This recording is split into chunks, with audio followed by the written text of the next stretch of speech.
Welcome to Bunny Trails, a whimsical adventure of idioms and other turns of phrase. I'm Dan Pugh. And I'm Shauna Harrison. Each week, we take an idiom or other turn of phrase and try to tell the story from its entry into the English language to how it's used today. Imagine a detective investigating a murder. They might have the suspect, the weapon, and the opportunity, but they're missing the motive. That's the crucial clue that connects everything together, and without it, the case can't be solved. For this case, the motive is the missing link. Oh, that's good. You couldn't say the weapon was missing because then you'd have to say that's the smoking gun. I know. I almost tried to tie it in both ways, and I was like, no, that's too much. That's good. If you didn't have a suspect, it's just like the missing person? I don't know. That's not as fun of idiom. So, okay. Missing link. Yes. What does missing link mean? According to Oxford English Dictionary, missing link means, quote, something lacking to complete a series or to form an intermediate between two things, especially in an evolutionary process, such as physical anthropology. A hypothetical animal assumed to be an evolutionary link between man and the anthropoid apes, especially as sought by early evolutionary biologists, end quote. So as an idiomatic expression, it's just that first piece, something lacking to complete a series or to form an intermediate between two things. So the missing link is like a missing chain link, right? Yes. But we also have this link between, in an anthropological sense, from evolution between the apes and man, to grossly oversimplify it. Right. Okay. And the interesting thing is that, you know, it didn't start with the apes, and it didn't seem to start with chain links. I mean, it might have, but the oldest references we can find are just idiomatic usages of missing links. Okay. All So, right. and the one of the oldest in print is from 1776. Bridges, an elementary treatise on their construction and history, was an entry in Britannica, volume 93. And this was originally a short paper written by Professor Henry Charles Fleming Jenkin, and it was published, as I said, in 1776. Here is an excerpt. Quote, the student will find that there is not much room for further invention in connection with the design of the superstructure of a bridge. It is curious to observe the essential unity of arch, girder, and suspension bridge, as illustrated by designs which pass by imperceptible gradations from one type to the other. There is hardly a missing link in the chain. End quote. So, in this case, missing link is used figuratively to mean that the historical and technical development of bridges shows a continuous sequence with no gaps between one form and the next. So he's actually using it as the reverse. So he's saying there isn't a missing link here. Right. Well, missing link still means the same thing. So yeah. That is interesting. And I know he says it as in missing link in the chain, right? Mm-hmm. But it's clearly idiomatic here because I guess it's a chain of events, but it's not a physical chain with physical links, right? So that's really interesting that he is that he's using this. As you said, this is used as in metaphorical terms, right? So yeah. Wow. So this was before we had our our theory here. Samuel Taylor Coleridge used the phrase in his work Marginalia, originally written around 1820. Quote, for you, my dear Mr. Green, who want no stronger demonstration of a thing than the evident and utter unreasonableness of preferring the only, though not provably impossible, alternative, the missing link could be easily supplied. End quote. So here, Coleridge is using missing link in a more general sense, meaning a step or piece of reasoning that's absent but could be filled in. So it isn't about the topic, but about the logical thought process in which he's saying something is missing. In Charles Lyell's A Manual of Elementary Geology, published in 1851, we see the phrase used to discuss science, but not apes. Quote, a break in the chain implying no doubt many missing links in the series of geological monuments, which we may someday be able to supply. End quote. So in this case, the phrase missing link wasn't about human evolution at all, but about gaps in the fossil and geological record, places where evidence was missing in the chain of Earth's history. So this is like a broader scale. Cassell's Illustrated Family Bible was originally published between 1860 and 1890 in several versions and series. This work included hundreds of engravings, like over 700 at one point and then over 900. These were mostly wood prints, and commentary or notes were included throughout. In a section of Ecclesiastes under the vanity of all things, there's a commentary added, quote, "Wisdom affords a deeper view of the vanity of the emptiness of all earthly good. Through wisdom, a man perceives that all the works, all the strivings and doings of men under the sun bring no sufficiently permanent or satisfactory result. Discovers that everything in this earthly economy is disjointed, unconnected, and that no human being can supply the missing link or rectify and bring into order that which is crooked and displaced. And hence, he that increaseth knowledge increaseth sorrow by his deeper insight into the present state of things." End quote. Like deep talk, man. So in this case, the missing link is an unknown quantity, the thing that would fill in the gap between humanity's efforts and would make life feel ordered and complete or purposeful. Essentially, the meaning of life is the missing link in this one. That feels like a cop-out answer. It feels like the missing link is the meaning of life. Yeah. I've always had the answer. I would say feels like someone pulled it right out of their rear end. Right. Yeah, I would say in this case that you could replace meaning of life with God or Jesus or and it's a Bible, so like it would not have surprised me had they done that, but they didn't.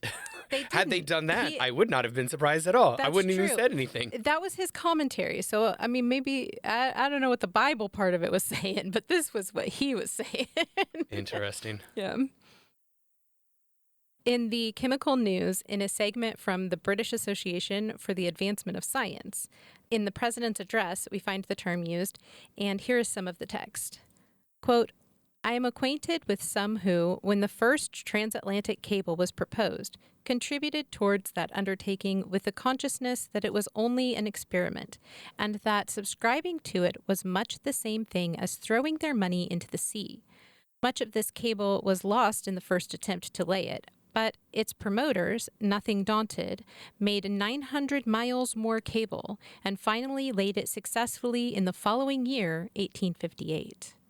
The telegraph system of the world comprises almost a complete girdle round the earth, and it is probable that the missing link will be supplied by a cable between San Francisco in California and Yokohama in Japan." End quote. That is a very long distance. It's wild. That's the watery part of the Earth. If you turn the globe, cable. Yeah, that would be a trans-Pacific cable. Trans-Pacific, yes, that's true.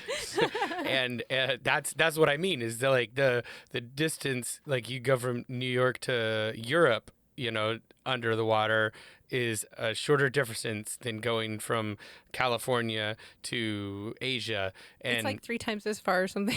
I don't have any idea how much bigger it is other than looking at a globe and knowing that I can hold the globe and look at it and it is almost all water when I look at it from that angle. That's wild, right? So you got kind of both parts there. You got the skeptics, but you then also have these people who are just certain. Can you imagine losing 900 miles of cable or whatever and then being like, we'll just make some more real fast in a year and get it all laid out properly? I mean, if you know that that's the future and you know that this is what's going to connect the world. It's like going to the moon. Yeah, I could see it, In this case, that missing link it's being used very literally, but it's not a chain. It's not a. it's a piece. This is that literal structural sense. So rather than metaphorical or philosophical, but it is about filling the gap to bring the pieces together to finish that connection. The term is used in an article in the Louisiana Planter and Sugar Manufacturer, dated 17 May 1899. And this piece is titled, "The Missing Link in the Automatic Feeding of Cane Crushing Plants." Here's an excerpt. Quote, When cut canes in measured and desired quantities are fed to the mill rolls, valuable data may be obtained, and financial results will accrue to the average factory owner, which will more than compensate for the cost of adding the missing link in automatic mill feeding. End quote. So the article discusses the manufacturing process, the impact of beet sugars on the cane sugar market, and other factors related to the production of sugar. Missing link is definitely used as a figurative term here. Gotcha. It's not like a missing tool or something that we could do it all if only we had this one thing. Well, sort of. Essentially, they're saying if you add into the process the automatic feeding of sugarcane into the system, like instead of it having to be done manually or by people. I see, and that's what would make it fully automatic. But currently, that was, at the time at least, that was where they had people having to do that. Right. And okay, I see. So they were worried about waste because there's some, extra that's lost. Right, or how many fingers are getting stuck in there. But so it actually, they're like, nah, the speed and all of the things that you gain outweigh those downsides. So sure, that makes sense. At least that was their claim. I wasn't selling them for them or anything. An Essay on Criticism is one of the first major poems written by the English writer Alexander Pope, published in 1711. It's the source of the famous quotations, "To err is human, to forgive divine," "A little learning is a dangerous thing," and "Fools rush in where angels fear to tread." The work we're looking at is Alexander Pope's An Essay on Criticism, and this also includes an introductory and explanatory notes. So this review piece was published in 1898 with various updates all the way through 1917. And the part we're about to hear is from a 1917 edition? Correct. Okay. And yes, of the notes on his work. Quote, "In like manner, fond, which formerly meant foolish, now means affectionate. Foolishly affectionate supplies the missing link." End quote. That seems reasonable. Foolishly affectionate. Yeah. And I kind of love this. So, in this example, missing link is about words and how they change and develop in the language over time. And I kind of love that little kind of peek into that where, fond meant foolish. And we're still using it to mean that kind of affectionate meaning today. So. The Herald out of New Orleans, Louisiana, U.S., dated March 30th, 1922, included the article titled "Missing Link Still Missing." Here's an excerpt. Quote, "Civilized man of today is mightily interested in his ancestors, especially in those way back who lived in trees and caves and ate their food raw. Most especially is he interested in that ancestor who was the missing link, the connection between monkey and man." End quote. I feel like this might be a gross misunderstanding of evolution, but...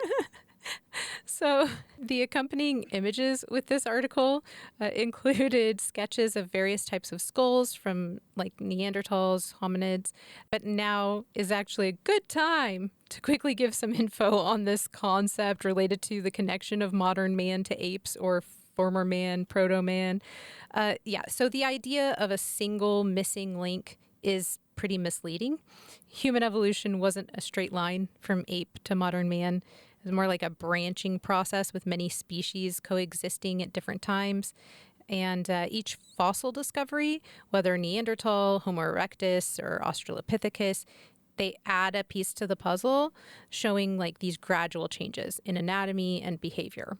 So instead of one missing link, there are many transitional forms that together reveal how humans developed over millions of years. It wasn't like boom, boom, boom. Right. Nothing happened slowly. It's like we have step 1 and we're step 3. We're missing step 2. That's not. Well, the phrase also appears in an article about mine shafts in The Silver State. This is out of Nevada, U.S., published December 18th, 1923. And here's an excerpt. Quote, "From this map, one may quickly locate values for distances on the various levels as set forth in geologist William Sharp's report on the property. The assay map not only gives a sectional view of the missing link shaft, where operations are now in progress, but also of the Jackson shaft and the Donovan shaft, located on what is known as the Jackson vein." End quote.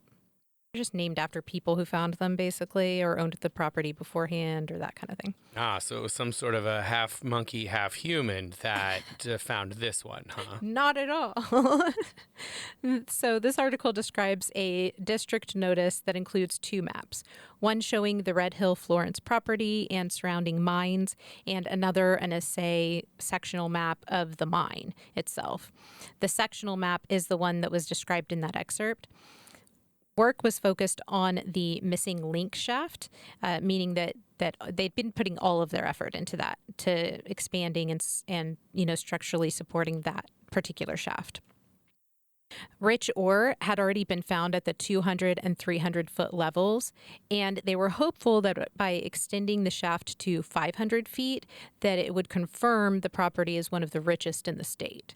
In this case, they called it the missing link shaft because it would be the connection to true wealth. Like that was their big payout. I see. This is the missing link between us and profit. Yes. It's like those silly memes where they're just like, dig a big hole, question mark, profit. Yay. The question mark is the missing link shaft. In the Evening Star out of Washington, D.C., U.S., dated August 10th, 1941, we find the story of a missing link. And this one is related to humans, but not in the way that you might think. The article is titled, Austins Hold Picnic, but Fail to Find Family's Missing Link. If they are missing a hot dog, I'm going to really love this. I didn't even consider that. Like they're just missing a sausage link or something. Like the dog ran off with it, and a whole article about that. Terrible. I don't think it is that, but it would be really funny. Yeah. Sorry to disappoint. Quote, the Austins failed to find the missing link in their family tree yesterday, but they had quite a picnic while they searched for it.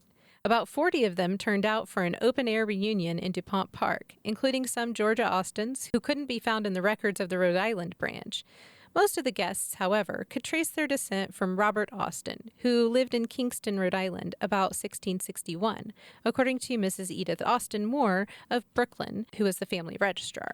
The guest of honor was Walter Warner Austin, a former mayor of San Diego, California, who made an informal talk. Mrs. Moore had hoped some Austin would show up at the picnic who could give her details about one of the great-grandfathers of the family, an Edward Austin, who married Anne Harrington at Exeter, Vermont, many years ago. When the picnic broke up about dark, that information was still uncharted on the family tree, which the Austins had nailed to an oak in the shady grove. There were many consolations, however, including fried chicken with all the trimmings. End quote. This sounds like any family reunion, honestly.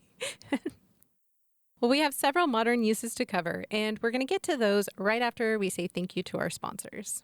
This episode is sponsored by our amazing patrons on Patreon. And the cool thing about Patreon is it is 100% free to join the Bunny Trails community. We have new things every weekday on the feeds. On Mondays, we have a conversation about what movies, shows, books, podcasts, and whatever else everyone is enjoying. Tuesdays see early access to the week's podcast. Wednesdays have all the links, books, songs, and other content mentioned in the week's episode. Thursday has patrons-only polls. And Fridays are our lightly edited, behind-the-scenes video featuring all the cut content, goofs, and bonus facts you could imagine. We've got some other pretty cool stuff, too, like original digital artwork once a month made by me and direct access to talk with us. No algorithms getting in the way of what we see or don't see. Plus, you can get awesome name recognition like Pat Rowe does every episode.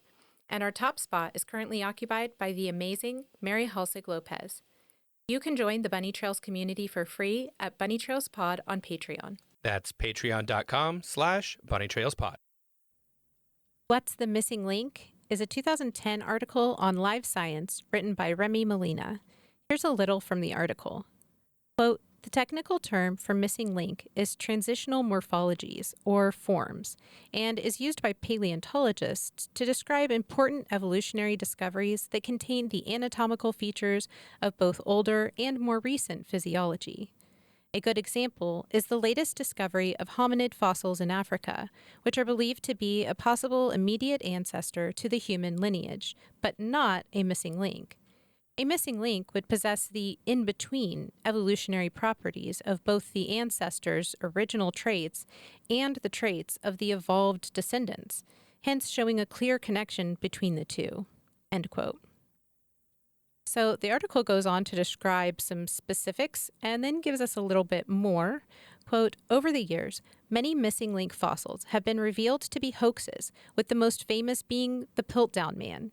In 1912, a skull and jawbone found in a gravel pit in England were declared by scientists to be concrete proof of the connection between humans and apes. More than 40 years later, the Piltdown man was proven to be a fraud. It was nothing more than the lower jawbone of an orangutan combined with the skull of a modern human. End quote. Okay, I know science was a lot different back in 1912, but I have watched the TV show Bones, and there is no way she would look at this and go like, well, yep, probably some missing link. She would immediately be like, well, that's definitely some sort of orangutan's jaw, and that's definitely a human skull. Yeah. Like, I feel like maybe Kathy Reichs has sold me wrong on what bone people do, but I just have to assume they would be able to tell that this is not a human jaw. I don't know. So that's an interesting thing that you bring up, because if you have like the entire jaw and all the teeth are in it, and you know you have a complete skull, then it's a lot easier to say, this prominence is larger than it would be on average in this, you know, evolutionary, like in this step in the process, you know, with this developmental stage for hominids. It's not that easy when you have like 2 teeth and half of a jaw, you know, and you're like missing most of the skull. I think Dr. Temperance Brennan could have done it. I mean, probably, but since there are almost no Temperance Brennans in the world, it's really challenging. And she needs Booth with her to make it happen. She needs some like super hot FBI guy, you know, some ruggedly handsome guy, and also a murderer who's like clearly putting pressure on everyone to solve this crime in an hour. Yeah, exactly. So that's how that goes. In this case, Piltdown Man is a fascinating story, and we're going to learn more about the infamous hoax in our Behind the Scenes, which airs every Friday on Patreon. That's patreon.com/bunnytrailspod. Patricia Denimont of France created a series of sculptures titled Missing Link. The first in the series was Missing Link Alpha. Here's a little bit about her work in general, and then about the Missing Link series from the artist as shared on Saatchi Art. Quote, my work reflects a mythological world that is both personal and archaic. At first glance, some of my sculptures may seem familiar, but a closer look often reveals signs of chimeric transformations that provoke a feeling of strangeness. I no longer draw or even imagine my work in advance. I simply let my creatures come to life on my workbench, guided only by the expressions and features that emerge under the pressure of my fingers.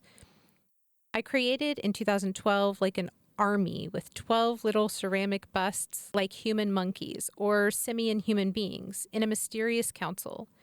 Several of them arised from my hands, not with a genuine intent, rather looking like good friends of mine. End quote. It's not, I can't decide if that's an insult or just just saw some familiar features. So I think she describes her work pretty well. I was able to view Alpha, Beta, Delta, and Gamma online. They are interesting. There's a little bit of that uncanny valley experience with them. They look human, but also not quite human. And thus the strangeness that she references. Yes. Yeah, it makes sense. The more you look at them, the more uncomfortable you might feel. Right. But they're fascinating. Very cool. Missing Link is a 2019 stop-motion animation comedy film about a Sasquatch who travels to the Himalayas with 2 explorers. Here's a little about the film from the creators. Quote, funny and gentle Mr. Link, the very last of his species, yearns for companionship and a place where he belongs. To help find his rumored cousins in the fabled Valley of Shangri-La, he recruits Lionel Frost, the world's greatest sleuth of myths and monsters. Together with courageous adventurer Adelina Fortnight, they embark on a hilarious globetrotting journey to find Link's far-flung family. End quote. Missing Link has a unique look and feel to the film, which some might recognize from the film's Coraline or Paranorman, which were also created by Laika. The voice actors from Missing Link include Hugh Jackman, Zoe Saldana, and Zach Galifianakis. Didn't do very well in the theater, but it looks really cute. I mean, those are some high-profile names doing voice acting. The phrase appears as the title of the ending theme song, Missing Link, for the show Ultraman Omega, which was released in mid-2025. Missing Link is performed by Minda Ren, featuring Ash. Minda Ren is a trilingual singer and former YouTuber who rose to fame for covering anime songs. Since her professional debut in 2020 under Lantis, she has performed theme songs for a host of anime and Ultraman series, including Ultraman Omega. This song features the performer Ash and mixes emotional pop vocals with this rock edge intensity. Most of the lyrics are in Japanese with some English throughout. Here is a rough translation of the opening stanzas. Quote, missing link, just connecting isn't enough. You won't notice the feelings overflowing from it, the true meaning that once I believed in, shining in my heart. I look up at the full moon and grasp it so it won't disappear. End quote. Ultraman is sort of like Power Rangers. It's a live action. I cannot imagine the hate mail we're going to get. Simply, just bear with me. Here's how it's like Power Rangers, okay? Okay. Okay, it's live action. It has superheroes with superpowers. There are a lot of monster battles. And it's a team of humans who are working together. You could also liken it to Godzilla or like Pacific Rim, because they're giant monster fights, but with a regular hero, Ultraman, who transforms in order to fight. It's a mix of superhero action, sci-fi, and kaiju spectacle. The song title nods to the hero's role as the missing link between humanity and cosmic forces. So, I won't give any spoilers away. I really enjoyed this song a lot.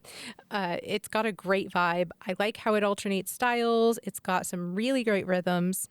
I listened to several songs by Minda Ren, and now I've added her to my playlist. I'm kind of obsessed with her a little bit. She's awesome. I also want to mention one that you haven't mentioned. It's oftentimes the first thing I think of when I hear this, because The Missing Link was came out during COVID, I think, but it was basically a fan game that was set in the Zeldaverse, right? And so it was basically the connection between what happened in Ocarina of Time and what happened in Majora's Mask. I just wanted to make sure I missed that. Just want to make sure we mention that. It's a fan game for sure, but it's called The Missing Link. I heard it described as a ROM hack for The Legend of Zelda Ocarina of Time. And for anyone who's not familiar, then Link is the playable character in many of those games where you are playing as Link and trying to help Zelda. One of the best games ever. Wait, which one? There's 40 of them. Zelda, generally. No, I did play. I mean, Breath of the Wild is probably that part of the series probably does jump into some of the best games of all time categories. I guess that would be a fair assessment. As an anthropologist, I find this phrase especially fascinating. It's got twists and turns, drama, intrigue, even a decades-long hoax that fooled nearly everyone. All the pieces of an epic tale. Except the whole idea rests on a misinterpretation. In a way, the concept has its own missing link. That's what makes the phrase so fun to me. It's broadly applicable, yet still carries a specific meaning. Most of the time, it's neutral, unless it's aimed at a person, in which case the missing link is just a fancier way of tossing out an insult. But beyond that, it's a flexible, lively term. I love how people have used it in so many ways, almost from the moment it appeared. It can point to something literal, like a real piece in a physical chain that makes everything stronger and more cohesive, or it can be entirely metaphorical, describing that intangible quality that ties otherwise unconnected ideas together. It fills either need, so it really is the missing link. That's about all we have for today. If you have any thoughts on the show or pop culture references we should have included, reach out to us on Patreon. That's patreon.com/bunnytrailspod, or comment on our website, bunnytrailspod.com. It is poll time. Recently, we asked our patrons, would you rather have the hiccups for the next 3 months, or would you rather spend the next 3 months feeling like you need to sneeze but can't? So the concept of feeling like they need to sneeze but can't won with 86% of the votes. Cheryl says what everyone initially thinks about this, quote, they both sound absolutely horrible, end quote. All right, yes. Cheryl, that is true. I think everyone understands that, so that's a fair assessment. It's good to get that out at the top. It's definitely a would you rather question. Yes. So JGP said, quote, hiccups could make sleeping really difficult.